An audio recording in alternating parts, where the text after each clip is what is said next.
Hey everyone, Nick here. I want to take a couple of minutes to remind everyone of a tool that is in the inbox or online, wherever you get it, that serves me right every day. So today is 6/16, Fed Day, and it was going to be a violent day. Everybody knew that. But what we had extra is that I do spend a lot of time prepping charts, putting a lot of lines as clearly as possible because I would do it for myself, and I'm glad to share it with everybody that wants to read it. So after today's video, I hope you will be reading more of them because I'm going to show you how I gave you the exact blueprint for what was going to happen. I didn't predict the direction because I told you it was a binary event, but I had the right lines to watch and I knew what to do and what not to do. And I'm going to tell you the difference between somebody that had the morning note and somebody who was winging it. So this is the S&P E-mini. That's the futures contract on the S&P index, which is the SPX. So think SPX, you'll be fine. The morning note was this actually. So this was the 15-minute chart on the morning note. I knew there was going to be a support zone, and I said support zone, but if it's lost, it goes down to here. I knew there was a second support zone here, and I said if lost, it could test 42.05. And then I was prepared for the upside scenario.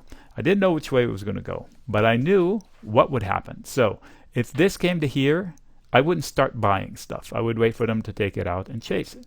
If this came to here, I wouldn't start panicking because this is support, but if it's lost, I know that there's going to be downside, but another layer of support. But then exactly here, I knew that if 4228 was lost, this is the line here, then I would have a debacle down to 4205. I didn't make that number up. It was a lot of homework and remembering stuff. You see that little guy here, support? And then that will come into play later. Okay, so this is what exactly happened. And let me put down the same lines. This is the same chart, 15 minutes, same contract. I didn't move the lines, I promise. So it came to the first level of support, it lost. It came down to the second level of support, 4228, and it fell apart.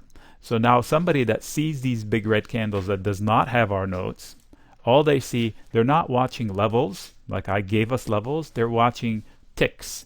Then the ticks make them anxious, and then this one makes them capitulate. Look at that big bear right there.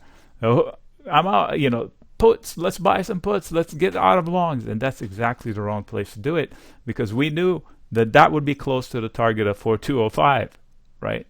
So this is where they would get out. That's how retail loses to market makers. This is where market makers, oh, you want puts? Here you go. There you go. And then this thing bounces, and then, oh, you don't want the puts anymore? Okay, they'll buy them back. So this is how the futures just opened at 4202. That's funny. It just opened. This is classic. So 4204.25. How do it know?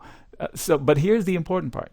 Now, on the way back up, see how here he said something, I forgot what his words were. It was comforting. I said he saved the day in my write-up at night. Bounced. Guess where it stopped? Okay? These two candles, they are 4228.00 twice. Okay? So I'm not making this stuff up. So this is the line I had. Look how they came back, touched it. No, let's go back to the place where Nick said it was going to be, 4204, 4205. Okay, so this is how being prepared gives us the upper hand. It is a competition between us and whoever's on the other side. Anytime you make a trade, there's somebody on the other side that thinks you're stupid. And that's why if I'm prepared, then I have the upper hand. All right, so I wanted to show you the SPY. Okay, the SPY, similar situation. They move the same way. This is the equivalent of that 4228. So now, tomorrow, this will come into play. I had 423.2 as the number. It was a little bit higher and a little bit lower.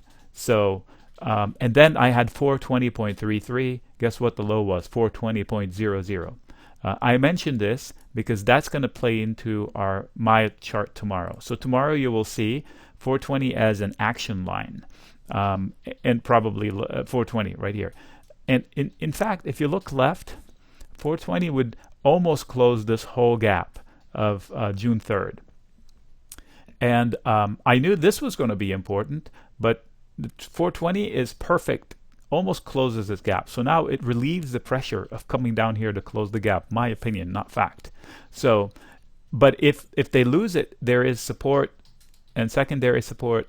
And in addition, I shared the debit put spread in the SPY, which paid dividends today. It was a profitable trade. A whole bunch of stuff worked right, all because of preparation. So the morning note, please don't ignore it.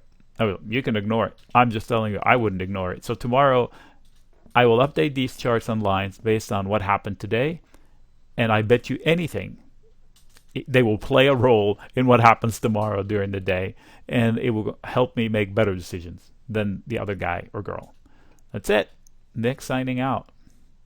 Oh, and this, you can look at all the other charts. They would be the same story. All the lines we drew, they all played out exactly how, or close to exactly. Like this one is close to exactly. The other one was like 2 to penny.